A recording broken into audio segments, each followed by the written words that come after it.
Good morning, ito yung video natin. Tapos additional ko lang din kasi may video na ako nito eh. Additional ko na lang yung mga admin settings ng Wi-Fi 5. So mini PC ito, auto select for centralized na Wi-Fi. Centralized siya meaning yung time mo nalilipat-lipat mo sa iba't ibang bendo niya. So ito yung connection niya. So yung ISP kakabit mo dito sa may ISP din, tapos ito mini PC, tapos bilan 44, bilan 45 hanggang 49. Okay? So makita mo ito yellow yung ilaw niya, pero dito sa mini PC green at saka yellow pa rin. So, tinanong ko yan sa TP-Link, bakit ganyan? Sinemeasure ko yung speed, gigabit naman, 1 Gbps naman, yung max. Nakalagay naman sa setup ng port na Gbps siya. So, yun pala, kasi ito daw yung, nung sinet up ko siya sa bilan, yung port 2 kasi, siya yung, kumbaga, master port. So, itong mga ibang ports is, tinatawag nilang slave ports. So, ganun yung mangyayari kapag ikaw yung nag-tag, ikaw yung tagger ng bilan, yellow yung lalabas. Tapos yung mga client niya is naka-green. So, akala ko kasi baka may problem yung switch. So, hindi pala. So, nasinet namin na sa gigabit naman. So, tinanong ko lang, pinaklarify lang yun sa akin. So, yung connection mo, ganun lang din, ISP. Tapos ito, yung bilan port. Tapos ito, PC, which is yung mini PC. Ano yan siya, quad-core, 8GB RAM, 128GB ROM. Yung 44, bilan 44, kinabit ko dito sa AP na to.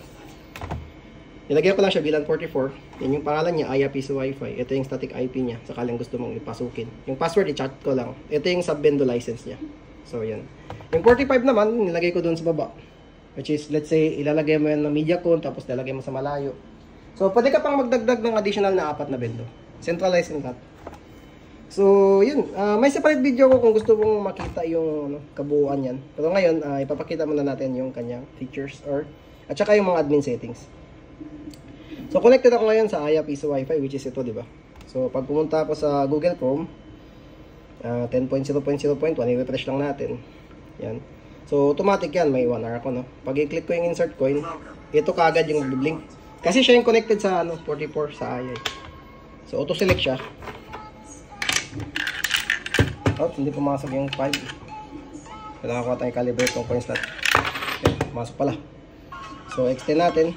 Yan. So, magiging 2 hours na siya. Yan.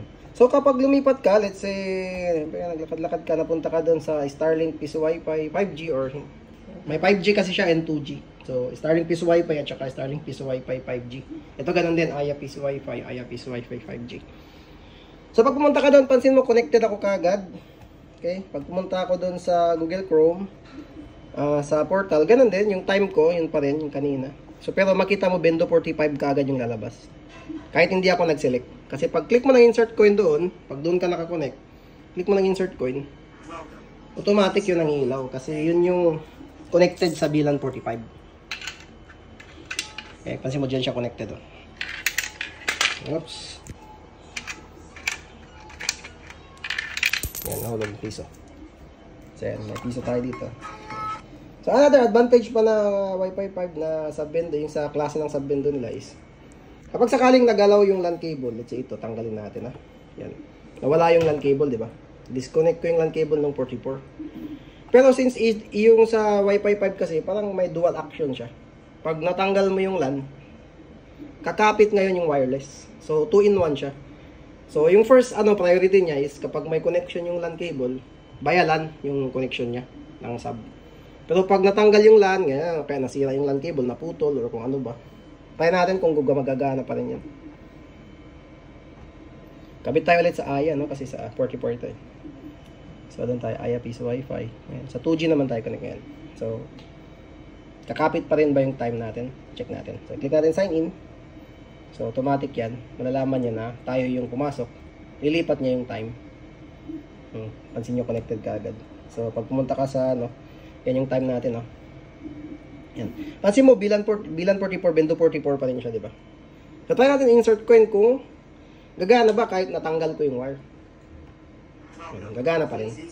Yan yung mga advantages na 2-in-1 siya. Yung bendo niya na wired is basically wired plus wireless. Yan yung sa Wi-Fi 5. And, ano pa ba yung request ng customer? So, gusto niya ito. Kasi may separate video ko yung klaro talaga kung paano yung gumagana, yung centralized. Which is, kahit maikli lang itong video ko, mapansin nyo man din.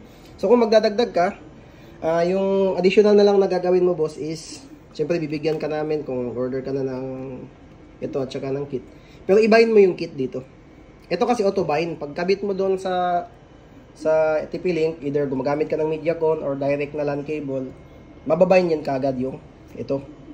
Kasi static lang natin yung AP. Tapos kung magdadagdag ka ng outdoor AP, may mga ports pa naman dyan na pwede mong lagyan. Lahat yan gigabit ports. Ganun din doon. So kung maglagay ka ng outdoor AP ba? Kasi indoor ito although dual band. So, pero ito, pag dumating sa'yo, yung mga additional na bendo, kasi plano mong gawing 6 yung bendo mo, centralized, is, ikaw yung magbabind. May separate tutorial ako doon, para klaro. Kasi pag dito ko pa isama, masyado nang mahaba. Decline ko muna itong call.